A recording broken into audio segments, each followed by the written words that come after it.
আওয়ামী লীগ সরকারের আমলে গ্রেফতার জামায়াত নেতা এটিএম আজহারুল ইসলামকে দ্রুত মুক্তি না দিলে কঠোর আন্দোলনের হুঁশিয়ারি দিয়েছেন দলটির নেতারা। বিকেলে রাজধানীর পল্টনে সমাবেশে জামায়াত আমির বলেন, স্বৈরাচারের পতনের পরও বিনা দোষে দলের শীর্ষ নেতার কারাভোগ ছাত্র জনতা মেনে নেবে না। এটিএম আজহারুল ইসলামকে ১৩টি বছর কারাগারে নির্যাতন করা হয়েছে অভিযোগ করে তিনি বলেন, কবে মুক্তি দেয়া হবে তার সুস্পষ্ট বার্তা না দিলে আন্দোলন চলমান থাকবে।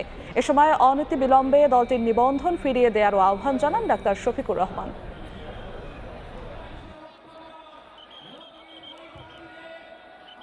আন্তরিকভাবে আপনাদের প্রতি কৃতজ্ঞতা এবং আল্লাহর শুকরিয়া।